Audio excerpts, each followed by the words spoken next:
What if I told you that everything the internet taught you about INFJs is mostly wrong, and that 3 of the biggest myths are so widely believed, they're hurting real INFJs every single day? Stay with me, because by the end of this video, you'll know the difference between INFJ fantasy and INFJ reality, backed by actual personality data.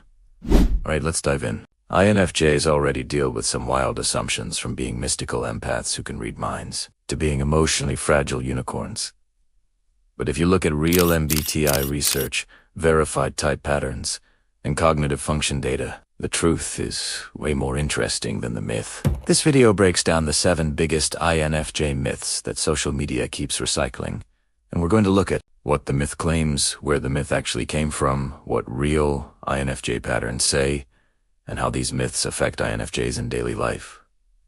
Let's jump straight in. MYTH number 1, INFJs can read minds.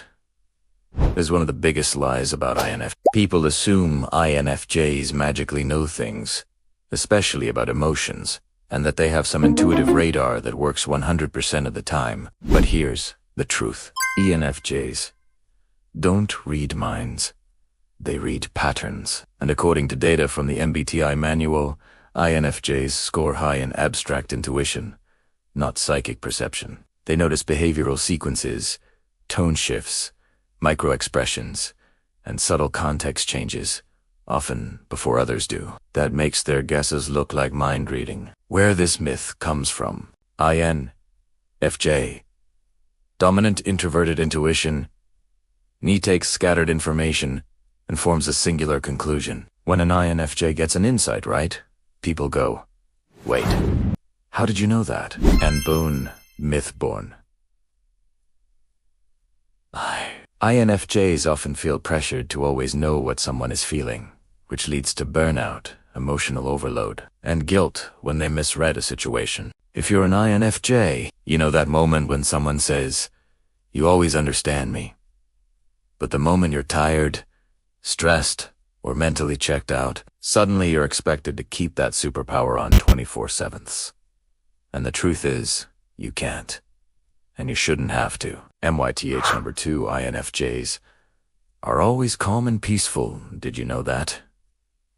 INFJs are statistically among the most internally intense types. INFJs are calm on the surface, but inside, they can be a storm. The MBTI step-to data shows INFJs often score high in emotional intensity, idealism, and internal conflict. That means they feel a lot.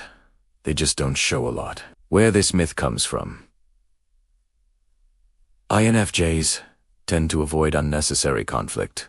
They dislike emotional chaos. So from the outside, they seem controlled, balanced, almost serene. But internally, they're fed tension, and their idealistic me visions can clash hard. This myth pressures INFJs to stay zen, even when they're overwhelmed, angry, or emotionally overloaded. Many INFJs end up suppressing their real feelings just to match the expectations people have of them. Think of that moment when someone says, "Wow, you're always so calm."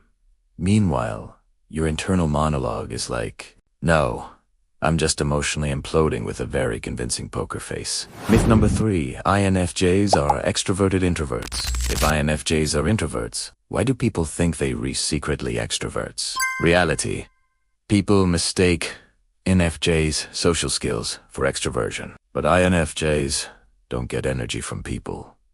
They spend energy on people. INFJs use fey extravagant feeling to connect smoothly, empathize deeply, and communicate clearly, so they appear socially confident. But internally, they're counting the minutes until they can go home and recharge. Where this myth comes from: INFJs often mirror the emotional needs of a room. If someone needs warmth, they give warmth. If someone needs clarity, they give clarity. If someone needs emotional grounding, they provide stability. This flexibility looks like extroversion, but it's just good emotional INFJs often feel misunderstood when people expect them to be on socially all the time. They struggle with burnout because others think, "You're so good with people, you must love socializing." Nope. Skill does not equal desire. Myth number 4. INFJs are the rarest people on the planet. INFJs are rare, but not mythical. The true percentage of INFJs is closer to 1.5% to 2.3%, depending on dataset and country. Still rare. Yes, but not once-in-a-century unicorn rare. Where this myth comes from? Older MBTI reports quoted the 1% number, which got dramatized by the internet. Also, people who relate to INFJ descriptions tend to feel misunderstood, so they cling to the word rare.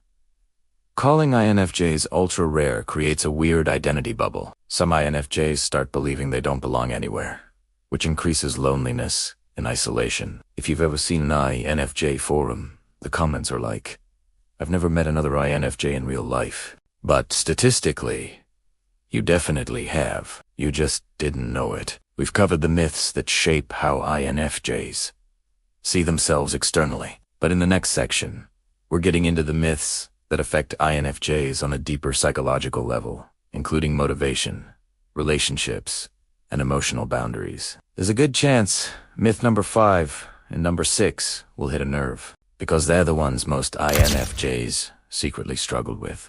Myth number 5.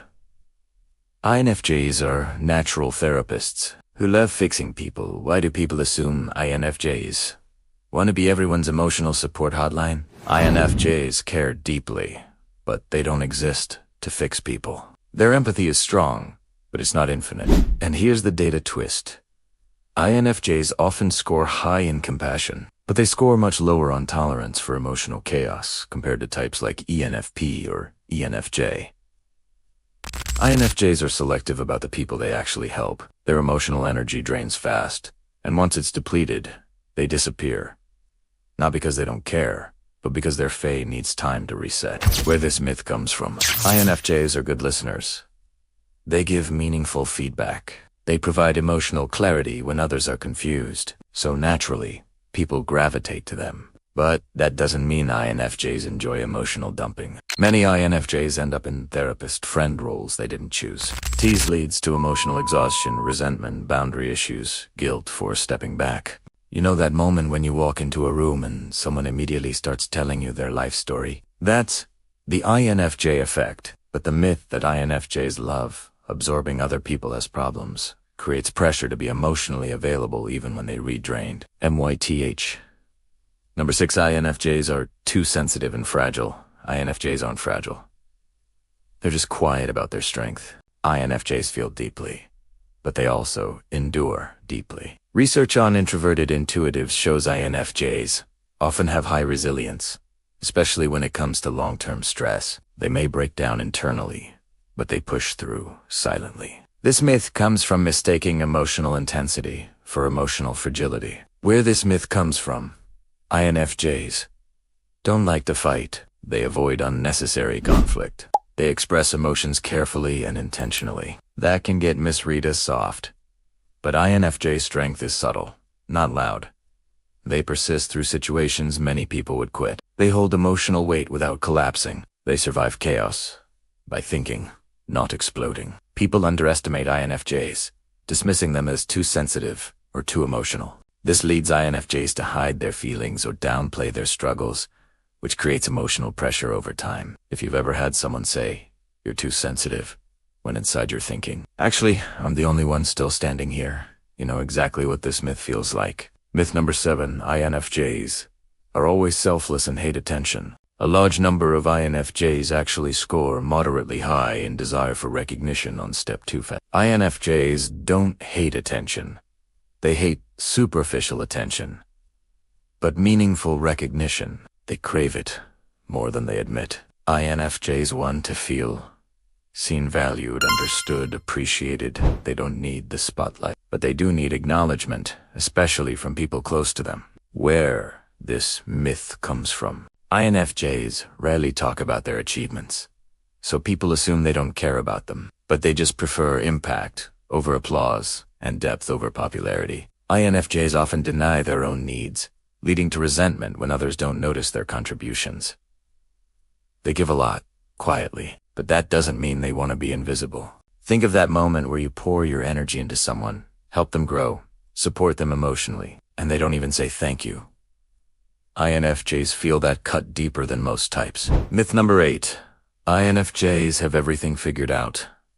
If INFJs are the visionary type, why do so many INFJs feel lost? INFJs see patterns, not paths. They know where things lead, but not always how to start. Their knee gives them big picture clarity, but their say inferior function makes execution chaotic, delayed, or frustrating. Where this myth comes from? INFJs talk in insights. They sound wise. They sound purposeful. They sound like they understand the world, but internally, they question everything. Constantly. People expect INFJs to give life advice, lead with certainty, or know the right thing automatically. But INFJs privately struggle with overwhelm, self-doubt, decision paralysis, fear of failing others. Ever had someone say, "You're so wise, you must know what to do," and you're like, "I literally Googled how to be an adult 5 minutes ago." Yeah. Myth number 9. INFJs are emotionally available 24/7. INFJs actually have some of the strongest emotional boundaries. They just don't talk about them. Reality.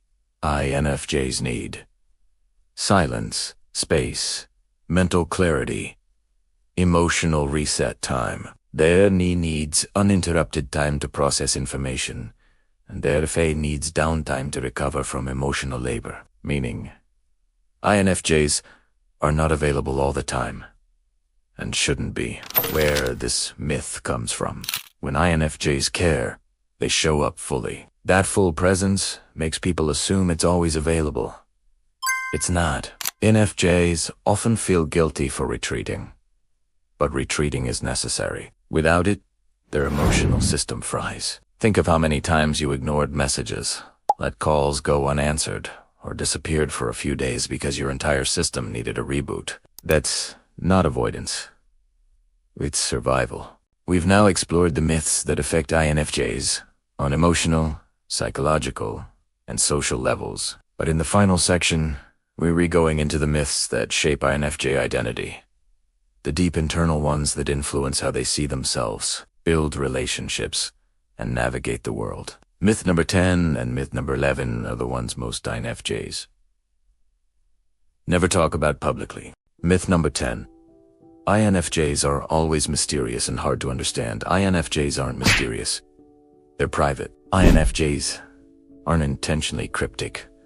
They're cautious. And according to MBTI behavioral studies, INFJs take longer to trust than most feeling types. They filter their thoughts before speaking, and they share in layers, not bursts. Where this myth comes from. INFJs reveal their inner world like a book with pages glued shut, slowly, carefully, and only 2 people they trust deeply. To the outside world, that looks like mystery. 2 INFJs. It's just emotional safety. People project meaning onto INFJs, assuming they have hidden motives, secret lives, or deep emotional walls. But the truth is simpler.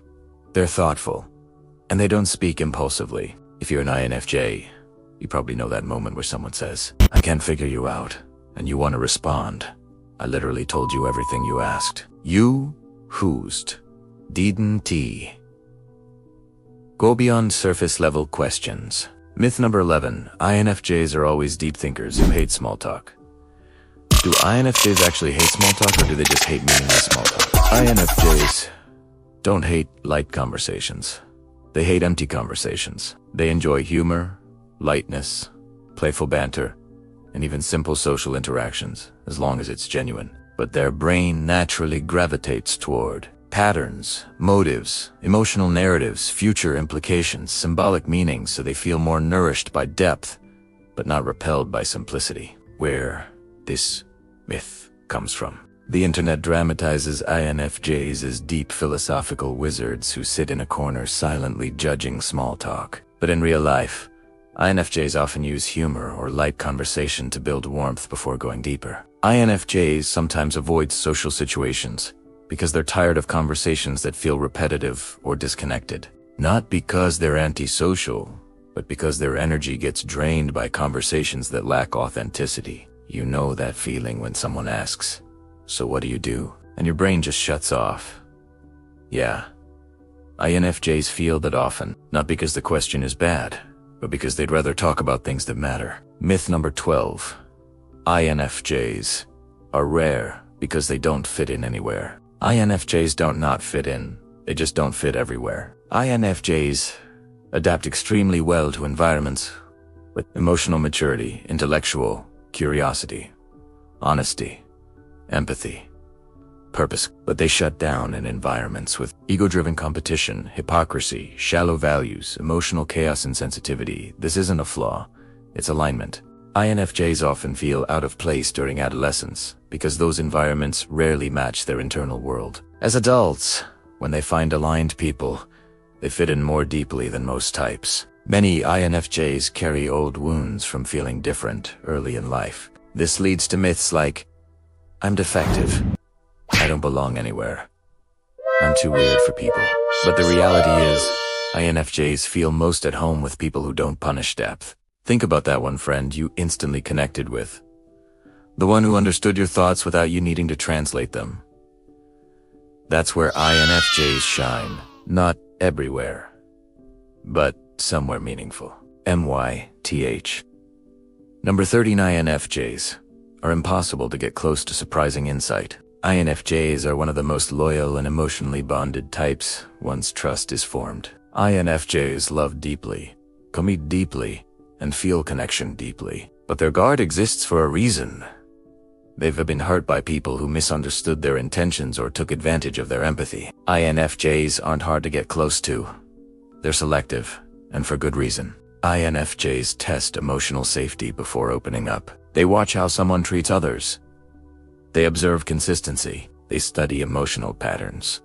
Once trust is built, INFJs show warmth, vulnerability, humor, and a surprising amount of affection. People misinterpret INFJ caution as disinterest, but INFJs often bond stronger and more loyally than types who open up instantly. If you've ever seen an INFJ with someone they trust, you know they light up. They're expressive, warm, and even goofy. The myth only exists because most people never get past the surface layer. Myth number 14. INFJs are too idealistic to function in the real world. INFJs are idealists, but they're strategic. INFJs combine vision, ni, with structure, fei, t, and long-term planning. This actually makes them surprisingly capable in leadership, creative fields, counseling, writing, and social impact roles. They don't dream irresponsibly, they dream intentionally. People mistake INFJ idealism for unrealistic thinking, but INFJ idealism is tied to action. They want to make real change, not just imagine it. This myth creates doubt inside INFJs, making them feel like their dreams are unrealistic. But when INFJs align their vision with small, strategic steps, they build things that last. Every INFJ has that one dream they've carried for years, the one nobody else takes seriously. But INFJs don't let go of dreams easily, because their intuition doesn't randomize, it predicts. We've torn apart the myths that shape how the world sees INFJs, and how INFJs see themselves. From mind reading to fragility, from mystery to idealism, the truth is clear. INFJs aren't mythical beings. They're deeply human, thoughtful, intense, intuitive, resilient, and profoundly impactful. The myths exist because INFJs don't broadcast their inner world. But once you understand their patterns, everything clicks. If you learned something new about INFJs today, hit that like button. It helps this video reach more people who need to hear the truth. Comment below which myth you believed and which one hit you hardest. And if you want more data-backed MBTI, subscribe, because I post deep dive videos every week. See you in the next one.